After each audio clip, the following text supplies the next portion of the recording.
Now, just a minute, McGee. Fibber, McGee, don't go near that closet. Don't fret yourself, Bud. I'll find it. It's got to be in here someplace. Oh, mackerel. Well, what do you know?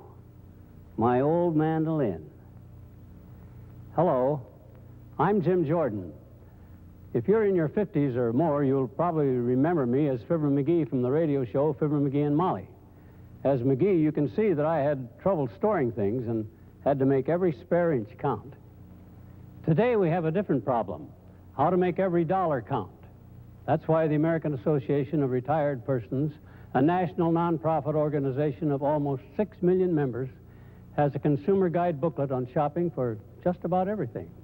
If you're over 55, it's yours free for writing to me, Fibber McGee, AARP, Washington, D.C.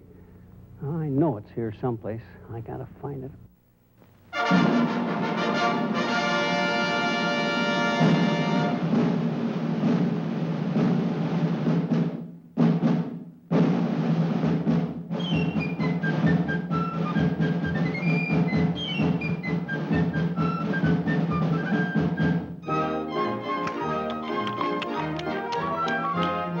The tall man with a high hat and a whiskers on his chin will soon be knocking at your door, and you ought to be in. The tall man with the high hat will be coming down your way. Get your savings out when you hear him shout, any bonds today? Come on and get 'em, folks. Come on, skip right up and get 'em. Any bonds today? Bonds of freedom, that's what I'm selling. Any bonds today? Scrape up the most you can. Here comes the freedom man, asking you to buy a share of freedom today.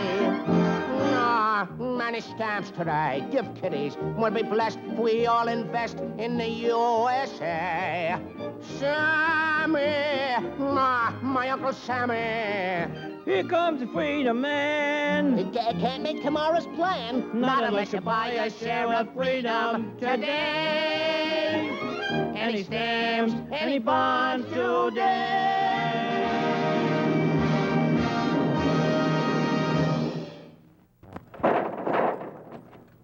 Hello, folks. I'm John Wayne.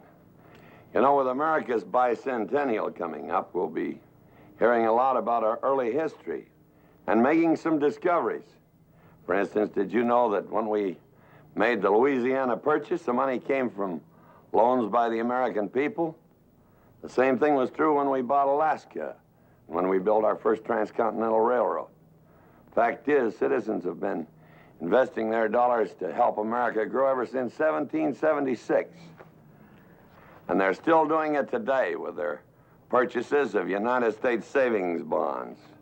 Buying bonds builds security for yourself as well as your country, and that's not a bad combination. So how about making yourself a part of that 200-year tradition? Take stock in America with United States savings bonds. Thank you.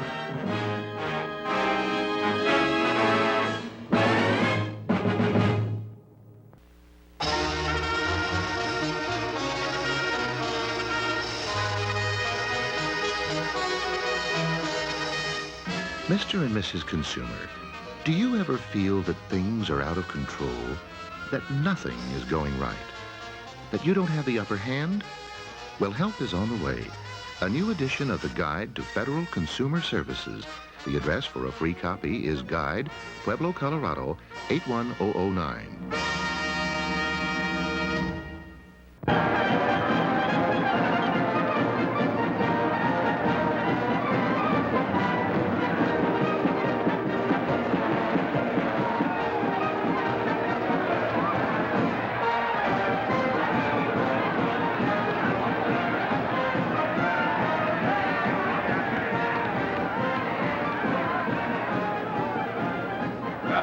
Somebody's going to have a lot of sweeping up to do.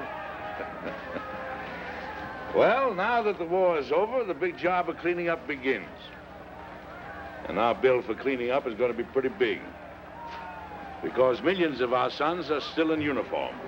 And some of them, now occupying Germany, must stick around until the last German is educated in the ways of peace. More of our men will have the same job to do in Japan. Others will be brought home to get our gratitude and the benefits of the GI Bill of Rights. These men have rights too. The right to the best medical care and equipment money will buy. Think of the mustering outpay, hundreds of dollars per man, so he can get a new start and an education. Figure too, the cost of providing the maximum number of jobs for both the veterans and the production line soldier. Well, they've done their job. Now let's finish ours. They want a war. Now we got to pay for it. And I'm sure that every good American will be glad to help foot the bill. We've never fallen down during any war loan, and now we're asked to buy victory bonds, to bring our men back home, for the termination of war contracts, to prevent inflation, and to provide for our own future. Men and women of the Home Front Army, this victory loan drive is our last chance to buy extra bonds.